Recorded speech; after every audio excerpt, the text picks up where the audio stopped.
Kings make edicts they believe will secure their reign, never realizing a single signature can ignite their own destruction. He commanded her to wed another, discarding her like a pawn. Yet, witnessing another man's hand on her waist shattered his royal composure, unleashing a primal beast he couldn't control. Frost clung to the towering stone windows of the great hall, casting a harsh, pale light over the assembled nobles of the Iron Peak Pack. At the center of the vast, cavernous room stood Genevieve. She was draped in a modest gown of deep forest green, her chin held high despite the violent trembling in her hands. Around her, the murmurs of the court were like the buzzing of carrion flies, hungry for a spectacle. High above her, seated upon a throne carved from ancient oak and iron, was Alpha King Alistair. He was a man forged by war and winter, possessing a cold, devastating beauty. His broad shoulders were draped in heavy wolf pelts, and his crown, a jagged circlet of dark steel, rested upon his raven hair. But it was his eyes that held Genevieve captive. They were a piercing, icy amber, though today they were clouded with a storm she could not read. For months, an invisible tether had pulled them together. There had been stolen glances in the courtyard, a brush of fingers in the royal library that had sent a jolt of pure, crackling electricity straight to Genevieve's soul. Her inner wolf had purred for him, recognizing the scent of pine and crisp snow as her destined mate. Alistair had felt it too. She knew he had. The heavy, possessive way he watched her, the low rumbles in his chest whenever another male stepped too close, it was undeniable. But Alistair was a king first, and a wolf second. The Iron Peak Pack was facing a brutal winter and border skirmishes from the rogue factions in the south. He needed an alliance with the wealthy, formidable House Fenwick of the northern valleys. And to secure it, he was not offering his own hand. He was offering hers. Beside the throne, Lord Cedric, the king's chief advisor, unrolled a heavy parchment scroll. His reedy voice echoed off the damp stone walls. By decree of His Majesty, Alpha King Alistair, it is hereby declared that Lady Genevieve of House Artois shall be given in marriage to Lord Roderick of House Fenwick. This union shall bridge our territories, securing the northern pass and ensuring peace between our packs. The wedding shall take place before the next full moon. A collective gasp rippled through the hall. Genevieve felt the air vanish from her lungs. Her heart slammed against her ribs like a trapped bird.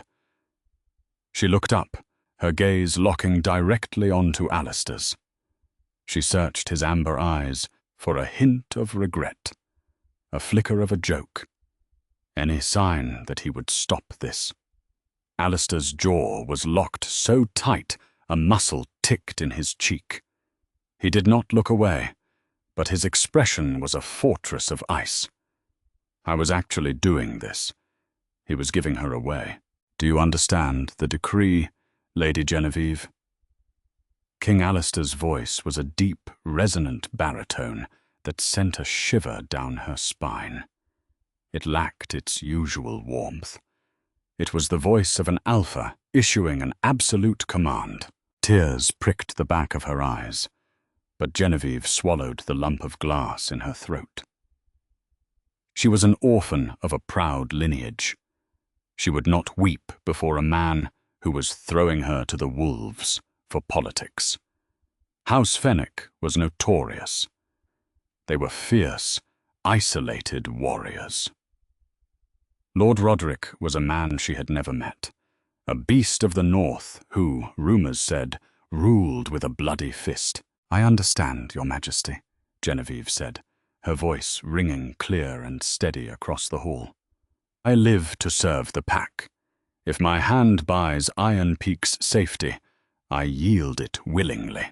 Alistair's hands gripped the armrests of his throne. The ancient wood groaned under the pressure of his grip. For a fraction of a second, his amber eyes flashed with a lethal, predatory gold. His wolf was fighting him. Genevieve could smell the sudden, sharp spike of ozone and distressed pine radiating from the dais. But Alistair forced the beast down, his face hardening once more. "The Fenwick delegation arrives in 3 days," Alistair said, his voice dropping a fraction of an octave, turning rough. "Prepare yourself, my lady. The court is dismissed." As Genevieve turned on her heel, her heavy skirts sweeping the stone floor, she did not look back. She couldn't. If she had, she would have seen the Alpha King leaning forward, his chest heaving, his eyes tracking her every movement with a desperate, suppressed hunger. That night, in the quiet solitude of her chambers, Genevieve's closest friend, Beatrice, packed her trunks. Beatrice wept as she folded the heavy wool and silk garments, but Genevieve sat by the fire, entirely numb. "He is a fool," Beatrice whispered fiercely, wiping a tear from her cheek. "The whole court smells how his wolf pines for you. It is madness, Genevieve. Why won't he claim you?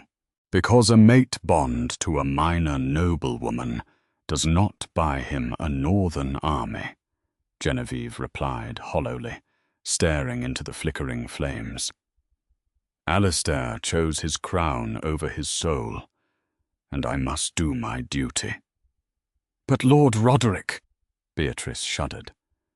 "They say he is a giant, a scarred brute who rarely leaves his fortress. You will freeze in that miserable northern keep." "Then I will learn to love the cold," Genevieve said firmly.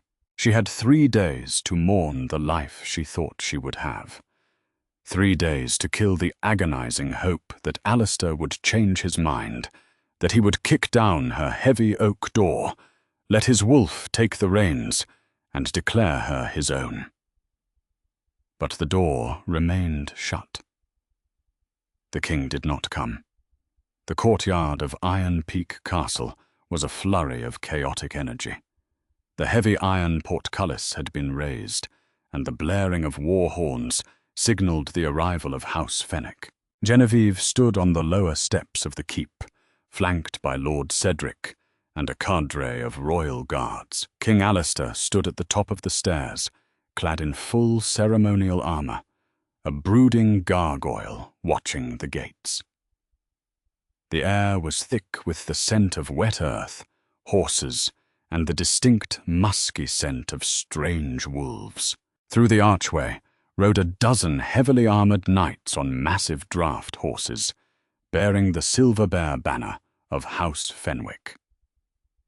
At their center rode a man who instantly commanded the attention of every soul in the courtyard.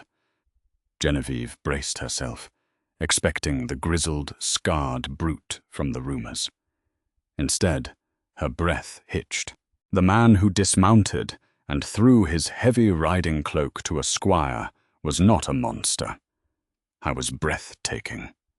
Lord Roderick of House Fenwick was a mountain of a man. Yes, but he moved with a fluid, lethal grace. His dark hair was swept back from a fiercely handsome face, all sharp angles and aristocratic lines. His eyes were the color of a thunderous sky, a striking, intelligent, stormy gray. He looked to be in his late 20s, in the absolute prime of his strength. Roderick strode past the courtiers, ignoring the whispers. He did not go to the king first. Instead, his stormy eyes found Genevieve. He stopped directly in front of her. The sheer size of him was overwhelming. He stood a full head taller than Alistair. Roderick slowly stripped off his leather riding glove and offered his bare hand. Lady Genevieve, Roderick said. His voice was a rich, smooth rumble that vibrated through the cold air. They told me I was riding south to marry a political necessity. They failed to mention I was riding south to meet a goddess. A blush exploded across Genevieve's cheeks. No one had ever spoken to her with such brazen, unabashed admiration. Tentatively, she placed her hand in his. Roderick did not just kiss the back of her knuckles. He bowed low, his lips lingering on her skin. And as he did, he inhaled deeply. Genevieve gasped softly. It was an intimate, instinctual wolf gesture. He was taking her scent, mapping her, tasting the essence of her. When he looked back up, his pupils were dilated, swallowing the grey of his irises. "You smell of jasmine and rain," Roderick murmured, his thumb lightly stroking the sensitive inside of her wrist. A beautiful scent for a northern keep. From the top of the stairs came a sound like grinding stones. A low, guttural snarl echoed across the courtyard. Everyone froze. Genevieve looked up. King Alistair was gripping the stone balustrade so hard that his knuckles were bone white. The stone beneath his hands was actually cracking. His amber eyes were fixed entirely on Roderick's hand, which was still holding Genevieve's. The king's chest expanded as he fought down a breath, his jaw locked in a terrifying grimace. Roderick slowly turned his head, his hand still firmly holding Genevieve's. The northern lord's eyes narrowed, immediately assessing the threat. A tense, suffocating silence fell over the courtyard. Two alpha males, staring each other down, the air between them turning volatile and heavy with static. "King Alistair," Roderick finally said, his tone polite but laced with steel. "I have come to claim my bride." Alistair's lips peeled back, just slightly, exposing the elongated tips of his canines. "Welcome to Iron Peak, Lord Roderick. We will celebrate your arrangement at the feast tonight." The words sounded like ash in his mouth. That evening, the great hall was transformed. Torches blazed, and tables groaned under the weight of roasted meats and heavy wine. Music played, but there was a palpable, dangerous tension suffocating the room. Genevieve was seated at the high table, directly to Roderick's right. King Alistair sat in the centre, flanked by his advisor and Lady Isolde, a visiting princess who was widely rumoured to be his chosen, politically appropriate bride. But Alistair was not paying attention to Isolde. He had barely touched his wine. He sat rigid, his eyes burning a hole into the side of Roderick's head. Roderick, for his part, seemed entirely unfazed by the murderous aura radiating from the king. He devoted all his attention to Genevieve. He leaned in close to speak to her, his broad shoulder brushing hers. When he laughed at something she said, the deep, rumbling sound made the hairs on Genevieve's arms stand up. It was charming, attentive, and fiercely protective. Whenever a serving boy came too close, Roderick would subtly shift his weight, shielding her. "You are shivering, my lady," Roderick noted, his voice low enough that only she, and the unnaturally sharp ears of the king, could hear. "The hall is draughty," Genevieve replied, offering a small, nervous smile. Without a word, Roderick unclasped his heavy, fur-lined cloak. He stood up slightly and wrapped the massive garment around Genevieve's shoulders. The cloak enveloped her in his scent, wood smoke, snow, and raw, masculine power. As he settled the fur around her collar, his large hands rested intimately on her shoulders. His fingers brushed the sensitive skin of her bare neck, right over her pulse point. It was a blatant display of claiming, a possessive mark for all the pack to see. Genevieve closed her eyes at the sudden warmth, but before she could thank him, a deafening crash silenced the hall. The heavy oak table in front of King Alistair splintered entirely in half. Goblets flew, wine spilling across the floor like fresh blood. The music violently stopped. The courtiers screamed and scrambled backward. Alistair was standing. He was no longer a king playing politics. The human veneer had shattered. His eyes were entirely glowing gold, burning with the hellfire of a fully unhinged alpha. His claws had fully extended from his fingertips, dripping with the sap of the ruined table. The muscles in his back tore through the fine silk of his royal tunic as his bones began to brutally pop and shift. "Take your hands off her." Alistair's voice was not a man's voice. It was a demonic, overlapping roar of human and beast. It shook the dust from the rafters. Roderick did not flinch. He stepped in front of Genevieve, shielding her from the king's explosive wrath, his own eyes flashing a dangerous silver. "She is my promised bride, Alistair. I will touch her as I please." "She is mine!" The roar ripped from Alistair's throat with such agonizing ferocity that several lesser wolves in the hall dropped to their knees, submitting to the sheer, crushing pressure of his alpha aura. Alistair leapt over the ruined table. He didn't care about the alliances. He didn't care about the Northern Army, or the crown, or the court watching in horror. His wolf had watched another male scent its mate, touch its mate, claim its mate, and it had completely, irrevocably snapped.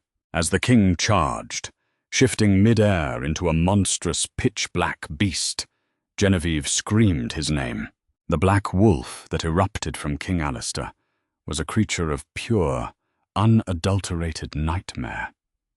I was twice the size of a natural timber wolf, his fur the color of a starless midnight, his eyes burning like twin hellfires in the dim light of the great hall.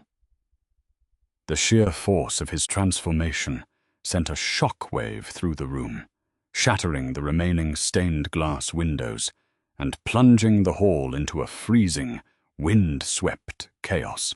Alistair did not run. He launched himself across the dais, a massive muscular projectile aimed directly at Roderick's throat. But Lord Roderick was no ordinary nobleman, and he had not come to the southern kingdom unprepared. He did not scream, nor did he draw the ceremonial sword at his hip. Instead, a guttural answering roar ripped from his chest. Before Alistair could make contact, Roderick's human form violently exploded into a cloud of shifting bone and expanding muscle. The wolf that met Alistair in mid-air was a breathtaking behemoth of storm grey and silver. Roderick's wolf was scarred, battle-hardened, and thick with the heavy winter coat of the harsh northern mountains.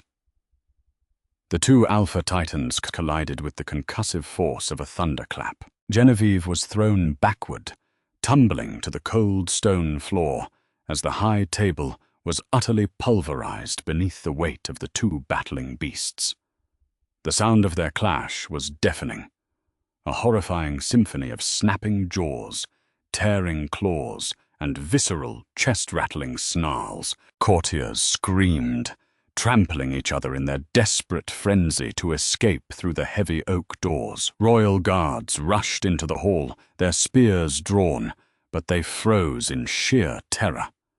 To interfere in a blood duel between two Alpha Kings was a guaranteed death sentence. Alistair was a tempest of rage. His black wolf moved with a lethal, blinding speed, driven by the maddening agony of a threatened mate bond.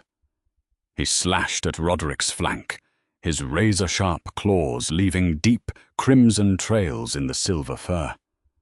Roderick countered with brutal, calculated power, using his immense weight to slam Alistair into the ancient stone pillars. The castle itself seemed to tremble, dust raining down from the vaulted ceiling.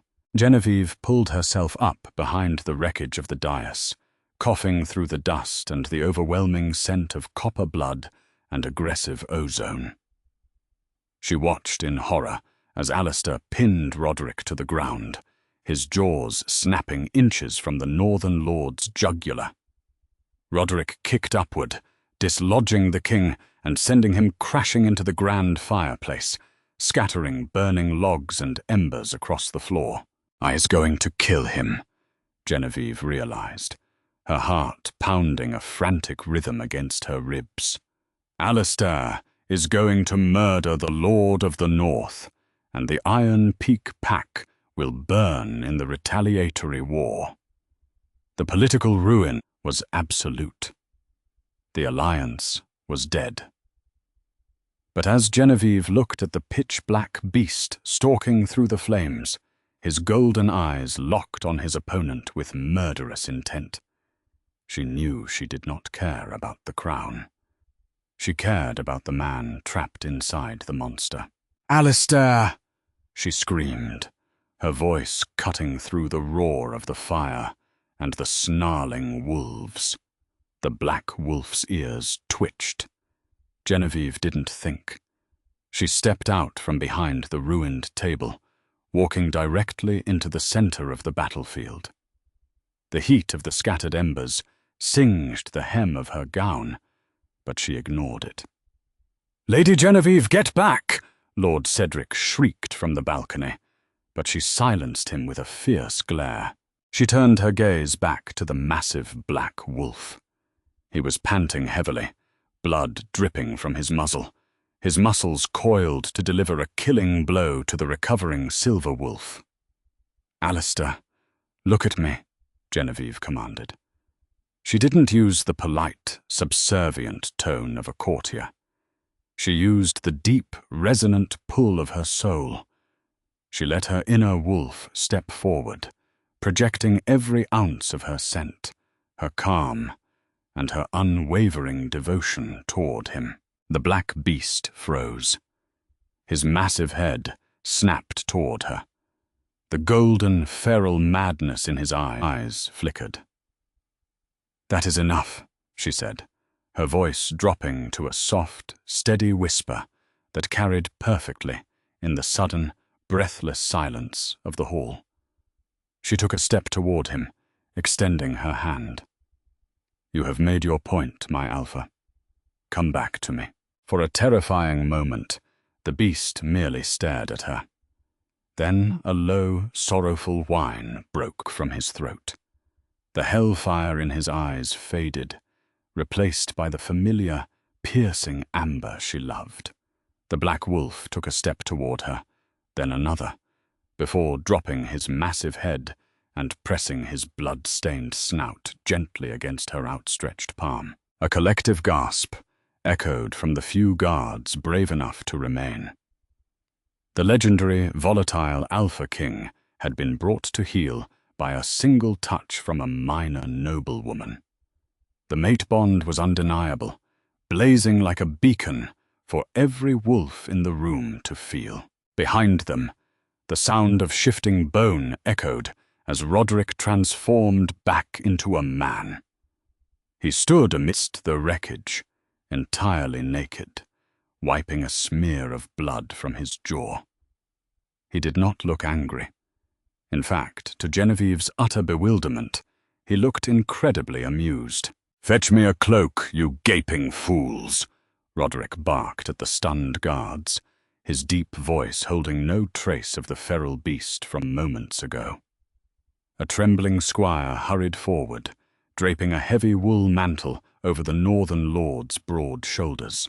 Alistair shifted smoothly, dropping to his knees before Genevieve as he returned to his human form. I was breathing heavily, his torso covered in superficial scratches and the dust of the ruined hall. Genevieve immediately unclasped the fur cloak Roderick had given her earlier and wrapped it tightly around Alistair's shivering frame. The king stood, pulling Genevieve flush against his chest, his arm wrapping around her waist in a vice-like grip. He glared at Roderick, his fangs still partially extended. "You will leave Iron Peak tonight, Roderick," Alistair growled, his voice rasping. "The treaty is void. If your army marches south, we will meet you with fire." Roderick laughed. It was a rich, booming sound that echoed bizarrely in the devastated room. He walked over to an overturned table, casually picked up an unbroken silver goblet, and poured himself a measure of wine from a spilled cask. "March my army south? Over a broken marriage pact." Roderick took a slow sip. "Don't be dramatic, Alistair. I have absolutely no interest in fighting a war against a man who is clearly out of his mind with mate madness." Alistair's eyes narrowed. "Then what was the meaning of this?" "You knew. You touched her on purpose." "Of course I did," Roderick smirked, leaning against a broken pillar. "My chief tactician, William Marshall, a man whose real-life brilliance rivaled the greatest military minds in history, warned me that your court was hiding a secret. Word reached the northern valleys weeks ago that the Alpha King smelled of pine and distressed mating pheromones. I knew you had found your mate, and I knew you were too cowardly to claim her because of our pending treaty." Roderick took another sip, his stormy grey eyes completely calm. "I have my own mate waiting for me in the north. A fierce, wonderful woman who would have skewered me in my sleep if I had actually married Lady Genevieve. But I needed you to break the treaty, Alistair, not me." Lord Cedric gasped from the balcony. "The penalty clause!" "Exactly." Roderick pointed the goblet at the advisor. "According to the contract, if the House of Iron Peak breaks the vow of marriage at the altar, or before it, House Fenwick is entitled to the Silver Peak iron mines as reparations." A stunned silence fell over the room. Roderick had played them. He had walked into a hostile kingdom, deliberately provoked a feral Alpha King, risked his own life in a brutal fight, all to secure a massive economic victory without shedding a drop of his army's blood. It was a masterstroke of political manipulation, worthy of the most cunning real-life historical tacticians. Alistair stared at the Northern Lord, his jaw tight. The Silver Peak mines were a third of his kingdom's wealth. Giving them up would cripple his treasury for a decade. He looked down at Genevieve. She was looking up at him, her eyes wide, waiting to see what the king would choose. Wealth and power, or her? Alistair didn't hesitate. The feral edge completely left his face, softening into something profound and hopelessly devoted. "Draft the papers, Cedric," Alistair commanded, not taking his eyes off Genevieve. "But your majesty, the mines—" "I said draft the papers," Alistair roared, a flash of alpha authority silencing the advisor. He turned back to Roderick. "The mines are yours. Take them, and take your men back to the north. We have no quarrel." Roderick bowed deeply, a genuine smile on his handsome face. "A pleasure doing business with you, King Alistair. May the goddess bless your union." Hours later, the castle was eerily quiet. The northern delegation had departed, heavily laden with signed treaties and royal decrees. Genevieve stood in the center of the king's private bedchamber. The room was warm, heated by a massive hearth. Alistair stood by the window, staring out at the snow-covered mountains, the heavy burden of the crown seemingly replaced by a different kind of exhaustion. "I have made the kingdom poorer today," Alistair said quietly, his back to her. You prevented a war, Genevieve corrected, stepping softly across the thick carpets. Alistair turned.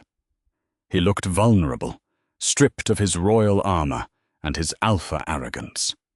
He crossed the room and slowly sank to his knees before her, pressing his forehead against her stomach. Genevieve gasped softly, her fingers immediately sinking into his thick, raven hair. I tried to be a king, Alistair whispered, his voice cracking with raw emotion. I tried to be the cold, unfeeling ruler my father was. I thought giving you away was the price I had to pay for my people. But when I saw him touch you, when I smelled his scent on your skin, my soul tore in half.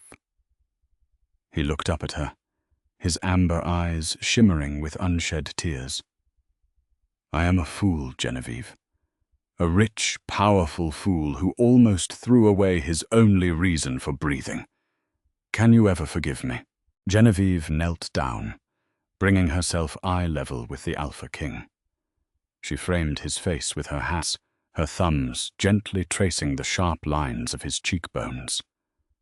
I can, she whispered, a fierce, protective fire igniting in her chest. But hear me now, Alistair. I will not be a hidden mate, and I will not be a silent queen. If I am to stand beside the wolf, I will share the weight of the crown. Alistair leaned into her touch, a desperate, relieved breath escaping his lips. You will have my crown, my kingdom, and my life. They are yours. You are my queen, Genevieve, my true mate. When he finally pulled her into a kiss, there was no hesitation, no political games, and no fear. The bond snapped into place, a roaring, triumphant fire that seared their souls together. The beast had been unleashed, the king had been broken, but from the ashes of a shattered treaty, a true reign had finally begun. Did the Alpha King's desperate gamble for true love leave you breathless? If you loved this intense, pulse-pounding, werewolf romance, don't keep it to yourself. Hit that like button, share this story with your fellow fantasy lovers, and make sure to subscribe to our channel for more thrilling, dramatic tales of fated mates and dangerous kingdoms. Drop a comment below. Would you have forgiven the king? See you in the next video.